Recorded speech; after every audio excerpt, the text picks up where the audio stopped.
Representatives from the Philippines and China argue over their positions regarding the South China Sea maritime row at the Munich Security Conference. Speaking at a panel discussion alongside China's former Foreign Vice Minister, Foreign Affairs Secretary Enrique Manalo asserts that the Philippines is merely exercising its rights in compliance with the United Nations Convention on the Law of the Sea whenever it undertakes any kind of activity within its exclusive economic zone. The forum tackles maritime strains in the Indo-Pacific and features 4 resource persons including Manalo, China's former Foreign Vice Minister Fu Ying, U.S. Senator Christopher Coons, and Singapore Defense Minister Ng Eng Hen. Moderator Lin Kuok starts the discussion by tackling the military cooperation between the United States and the Philippines, particularly Washington's commitment to the Mutual Defense Treaty. Coons and Manalo both reaffirmed that the relationship between the two nations remains strong despite recent developments under the new Trump administration. Kuok then turns to Fu, asking her about where she would attribute the recent spike in tensions between China and the Philippines around Ayungin Shoal as well as in Escoda Shoal. According to Fu, in spite of the flashpoints over the years, there has not been a war in Asia. After the end of the Cold War, she says the whole region had a very strong consensus of one common objective, which is to develop the economy and maintain peace and stability. She says the South China Sea dispute was nothing new, but Beijing became concerned when Washington started to pay attention to the issue. She asserts that China has a very strong position on ownership, saying Beijing has to take responsibility about regional stability as one of the major countries in the region. Kuok then asks Manalo if she agrees with Fu's perspective that it was quite peaceful in the South China Sea. While there is no conflict, Manalo says there are certainly high tensions and the potential for the tensions to even rise further. Without naming China, Manalo says countries who reinterpret international law or apply their own domestic laws to certain areas and try to enforce them leads to further tensions. Manalo notes that the only way forward was for countries that have signed on agreements such as UNCLOS to abide by the provisions of the deal. Otherwise, he warns that the rich and the powerful are in the position to assert their own laws against weaker countries and create greater tension. When asked whether he agreed with the assessment that the Philippines had been too forward-leaning in pushing back against China despite its rights, Manalo says he could not agree with that. Fu points out that China cannot agree with the Philippines' occupation of Ayungin and Escoda Shoal, insisting it was a violation of the 2002 Declaration on the Conduct of Parties in the South China Sea.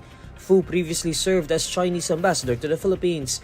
Over the past years, the Philippines encountered multiple instances of harassment within its exclusive economic zone, primarily involving Chinese maritime forces, especially during resupply missions to troops stationed at atolls within the country's territorial waters. China's so-called 10-dash line asserts sovereignty over nearly the entire South China Sea, in the process encroaching on the exclusive economic zones of the Philippines, Vietnam, Brunei, Indonesia, Malaysia, and Taiwan. Oil companies are increasing the prices of petroleum products by almost 1 peso a liter on Tuesday, February 18. In separate advisories on Monday, February 17, Sea Oil and Petrogas say the prices of gasoline and diesel will rise by 80 centavos per liter. The prices of kerosene will also inch up by 10 centavos a liter.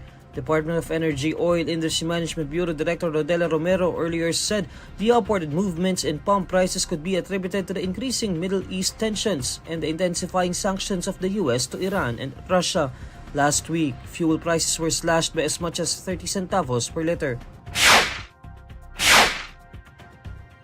PHIVOLCS records a minor phreatic eruption at Taal Volcano on Sunday, February 16.